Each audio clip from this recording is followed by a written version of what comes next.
ऐतरेय उपनिषद प्रथम अध्याय प्रथम खंड। आत्मा वै इदम एकः एव अग्रे आसीत। जब इस संसार की रचना नहीं हुई थी तब पहले पहले अकेला आत्मा ही था। दूसरी कोई चीज झपकती तक न थी। उस आत्मा ने ईक्षण किया, सब कुछ बारीकी से देखा। सहज भाव से विचार ही विचार में देख लिया कि लोकों का अर्थात नाना रूप सृष्टि का किस किस रूप से सृजन करूं। ईक्षण करने के बाद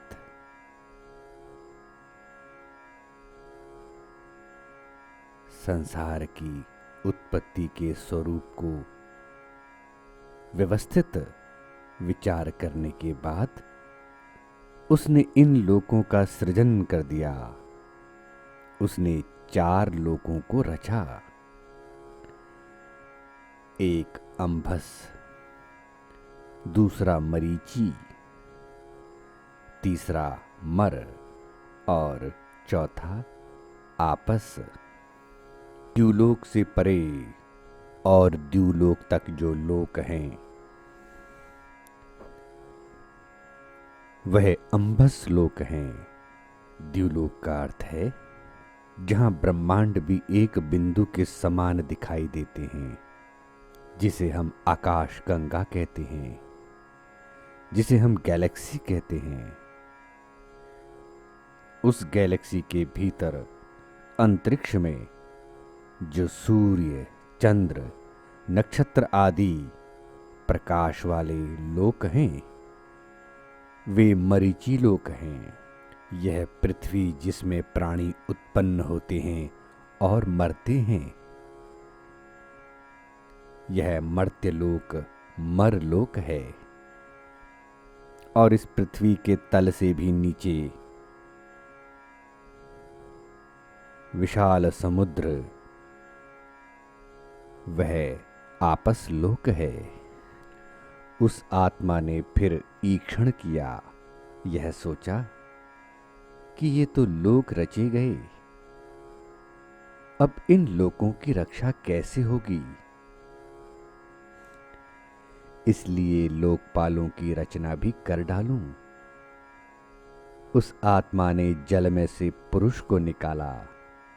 जल का अर्थ पानी नहीं, अपितु इस शब्द का अर्थ 5 महाभूतों के संदर्भ में ही लेना चाहिए।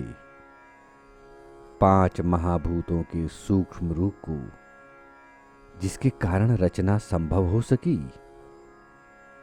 उसी जल से इस सृष्टि का सृजन हुआ है। उस जल से एक पुरुष निकाला गया।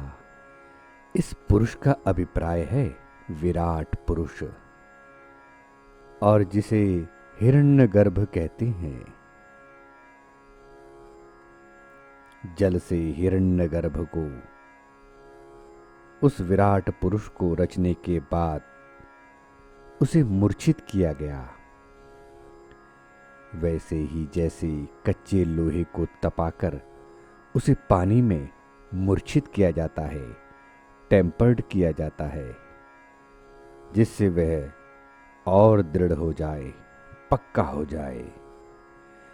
इस प्रकार विराट पुरुष भी अपने आरंभिक अवस्था में कच्ची हालत में था। उस हिरण्यगर्भ को मूर्छित करने के पीछे एक ही कारण था कि उसे अभी और परिपाक की आवश्यकता थी। उसमें अभी और जीवन का प्रवेश होना था। उस आत्मा ने विराट पुरुष को तपाया। अभी तक वह विराट पुरुष एक अगड़ रूप में था। उसका ठीक ठीक स्वरूप अभी गढ़ा नहीं गया था। वह अंडाकार तो था, कुछ कुछ पुरुषाकार, परंतु उसके मुख, आंख, कान आदि द्वार खुले नहीं थे, बंद थे। तपाने से उसका मुख खुल गया, जैसे अंडा खुल जाता है। उस अंडे के फूटने से वह हिरण्यगर्भ पुरुष उत्पन्न हुआ। उस विराट पुरुष के मुख से वाक शक्ति प्रकट हुई और उस महापुरुष की वाक से वाणी का देवता अग्नि प्रकट हुआ। नासिकाएं खुल गई, नासिकाओं से प्राण शक्ति प्रकट हुई और उस महापुरुष के प्राण से प्राण का देवता वायु प्रकट हुआ। आंखों के गोलक खुल गए, उनसे चक्षु शक्ति प्रकट हुई और चक्षु से चक्षु का देवता आदित्य प्रकट हुआ। कान खुल गए, कानों से श्रोत्र शक्ति प्रकट हुई और श्रोत्र से श्रोत्र की देवता दिशाएं प्रकट हुई। त्वचा खुल गई, त्वचा से लोम प्रकट हुए और लोम से औषधि और वनस्पति प्रकट हुए। हृदय खुल गया, हृदय से मन प्रकट हुआ और मन से मन का देवता चंद्रमा प्रकट हुआ।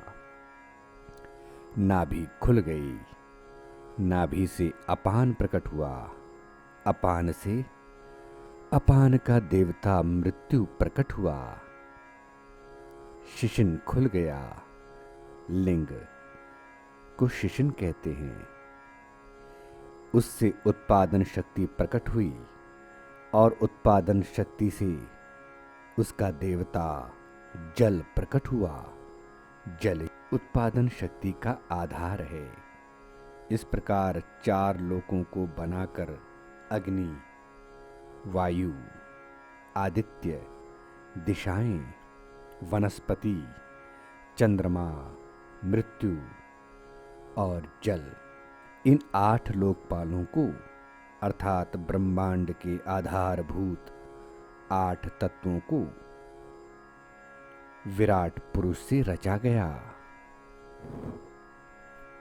द्वितीय खंड। ये 8 देवता अग्नि, वायु आदि 8 लोकपाल मानो इस संसार रूपी महान समुद्र में आ पड़े। विराट पुरुष के शरीर से प्रकट तो हो गए, परंतु उन्हें अपना कोई ठिकाना न मिला। प्रकट होने के बाद भूख प्यास भी उनके साथ जोड़ दी गई। अब ये देवता मानो व्याकुल होकर अपने रचयिता से कहने लगे, हे ब्रह्म, हमारा कोई ठिकाना भी तो बताइए, जहां रहकर हम खाए पिए। फिर ब्रह्म ने उनके लिए गाय बनाई और देवताओं से कहा, इसमें ठिकाना कर लो। उन्होंने कहा, यह ठिकाना हमारे लिए पर्याप्त नहीं रहेगा। फिर उस आत्मा ने घोड़े को लाकर कहा, यह कैसा रहेगा? उन्होंने कहा, यह भी हमारे लिए पर्याप्त नहीं रहेगा। फिर वह ब्रह्म उनके लिए पुरुष को रचकर लाया। पुरुष का अर्थ है मानव शरीर। वे 8 लोकपाल बोले, अहो, यह अच्छा बना है। निसंदेह मानव ही विधाता की सुंदर कृति है, सुकृति है। उस ब्रह्म ने उन्हें कहा, जिस जिसका जो ठिकाना है वह उसमें प्रविष्ट हो जाए। अग्निर्वाग भूत्वा मुखम प्राविशद। अग्नि वाणी होकर मुख में प्रविष्ट हो गई। वायु प्राणो भूत्वा नासिके प्राविशद। वायु प्राण होकर नासिका में प्रविष्ट हो गया। आदित्यश्चक्षुर्भूत्वा क्षिणी प्राविशत्। आदित्य चक्षु होकर आंखों में प्रविष्ट हो गया। दिशः श्रोत्रं भूत्वा कर्णौ प्राविशत्। दिशाएं श्रोत्र होकर कानों में जा घुसी। औषधि वनस्पतयो लोमानि भूत्वा त्वचं प्राविशत्। औषधि और वनस्पति लोम होकर त्वचा में जा पहुंचे।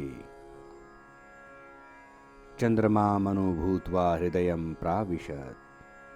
चंद्रमा मन बनकर हृदय में प्रविष्ट हो गया। मृत्युरपानो भूत्वा नाभिं प्राविशत्। मृत्यु अपान होकर नाभि में प्रवेश हो गया। आपो रेतो भूत्वा शिशनं प्राविशत्। जल वीर्य होकर जनन प्रदेश में प्रविष्ट हुए। उस आत्मा को, उस रचयिता को, उस ब्रह्म को भूख प्यास ने कहा, हमें आपने उत्पन्न तो कर दिया, हमारा भी तो ठिकाना बताइए। तब विधाता ने कहा, इन देवताओं के साथ ही तुम्हें जोड़ देता हूं, इन्हीं का तुम्हें भागीदार बना देता हूं। इसलिए जिस किसी देवता को हवि दी जाती है उसमें भूख प्यास भी भागीदार होते हैं। अग्नि की हवि द्वारा, वायु की औषध जन द्वारा, आदित्य की रस द्वारा, दिशाओं की सीमा द्वारा, औषधि की खाद द्वारा, चंद्र की सूर्य के प्रकाश द्वारा, मृत्यु की अपचय द्वारा, जल की वाष्प द्वारा भूख प्यास शांत होती है। उस ब्रह्म ने पहले पुरुषाकार विराट पुरुष रचा, हिरण्यगर्भ की रचना की। वह अगड़ था, ऐसा जैसे कोई शिल्पी प्रतिमा बनाने से पूर्व उसका अगड़ रूप बना लेता है। तृतीय खंड। जगत के रचयिता ने फिर ईक्षण किया, अपने रचे की जांच पड़ताल की। लोक रचे गए, लोकपाल रचे गए, लोकपालों का अधिष्ठान पुरुष को बनाया गया।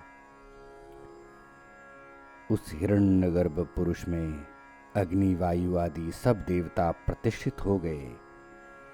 भूख प्यास को भी उन्हीं में से हिस्सेदार बनाया गया। भूख प्यास की शांति के लिए, इन देवताओं की तृप्ति के लिए अन्न को रचा। सृष्टि रचना का कार्य जल से होता है।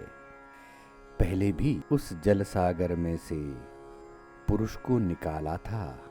अब फिर रचना के कार्य के लिए जलों को तपाया। जलों का रस तप तप कर ही भिन्न भिन्न प्रकार की मूर्तियां उत्पन्न होती हैं। जलों के तपने से जो मूर्ति उत्पन्न हुई वही अन्न है। अन्न जब पैदा हुआ तो वह देवों से दूर भागा। उस समय देवों ने अन्न को वाणी से पकड़ना चाहा, परंतु वाणी से उसे ना पकड़ सके।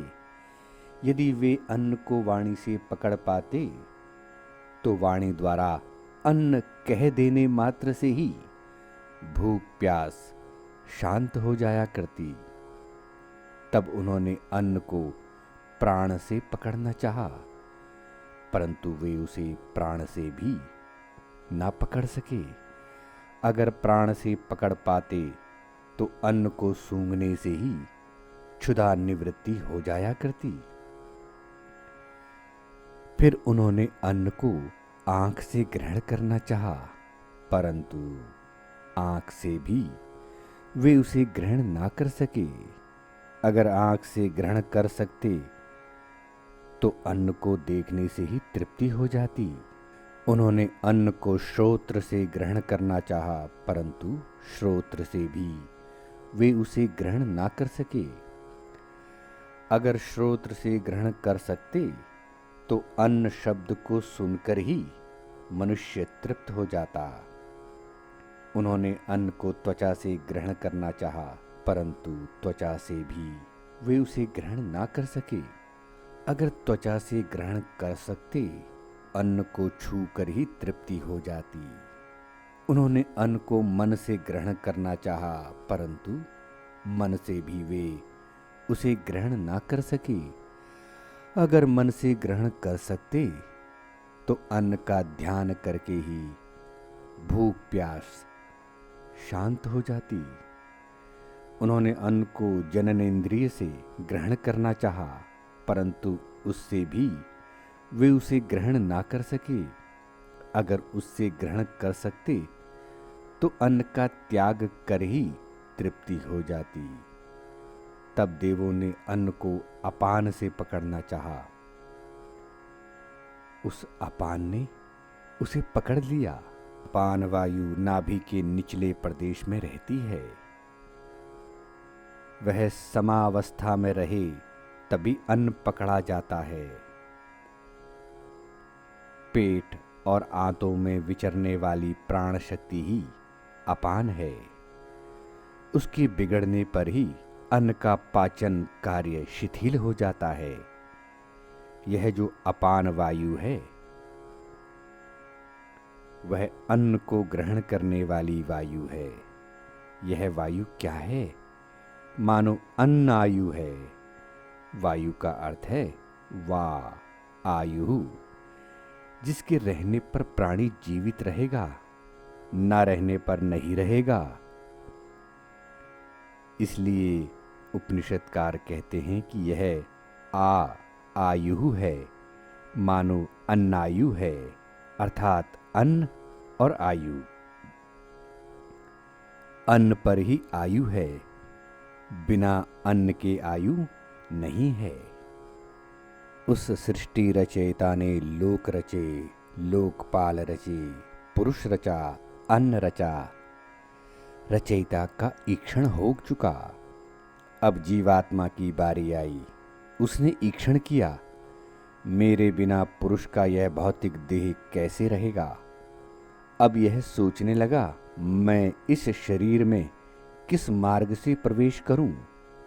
उसने कहा, शरीर में वाणी बोलती मालूम देती है, प्राण चलता मालूम देता है, आंख देखती प्रतीत होती है, कान सुनता जान पड़ता है, त्वचा स्पर्श करती है, मन ध्यान करता है, अपान और शिशन स्वयं काम करते प्रतीत होते हैं। परंतु क्या यह सब मेरे बिना काम हो रहा है?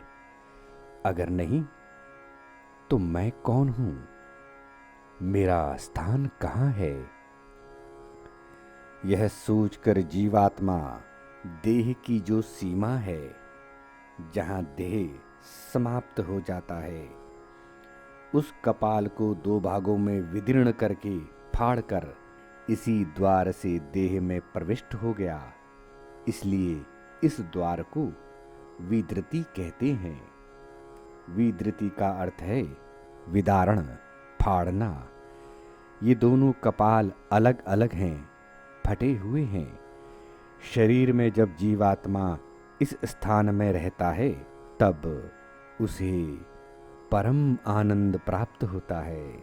इसलिए इस स्थान को नांदन भी कहते हैं। जीवन के समय नांदन स्थान में जीवात्मा का वास और मृत्यु के समय नांदन स्थान में आकर विदृति मार्ग से जीवात्मा का निर्गमन होता है।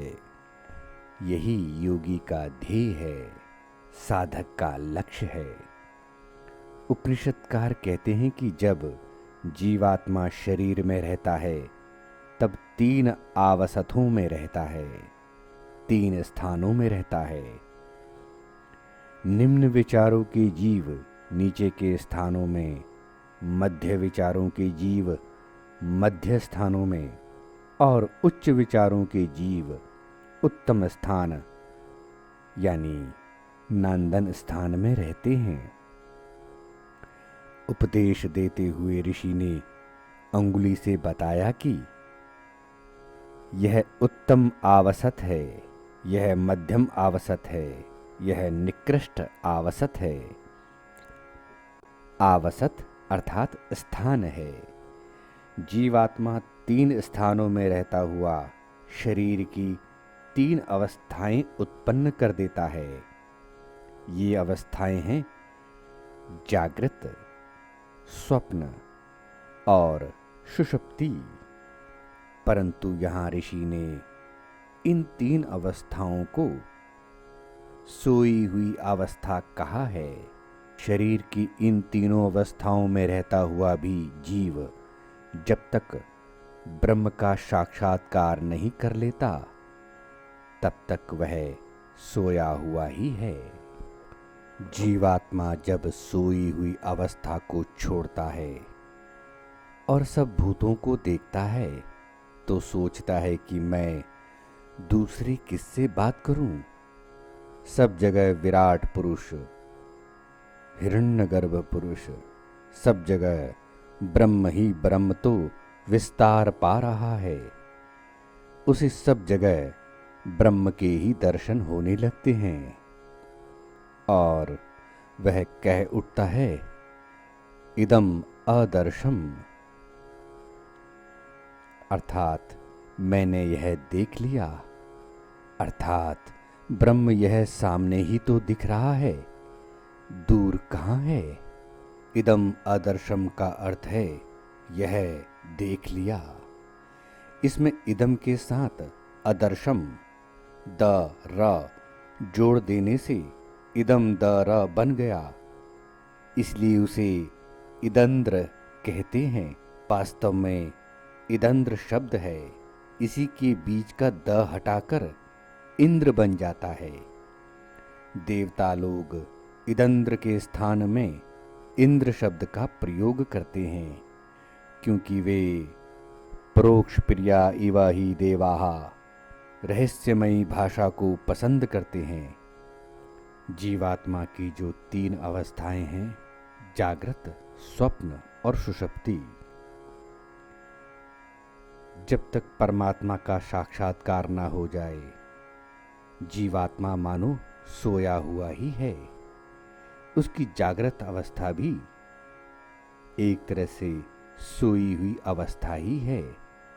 कुंडलिनी के चक्रों को जगाने से, अपनी चेतना के तीनों आवरण को भेदने से उस ब्रह्म को जानने का द्वार खुलता है।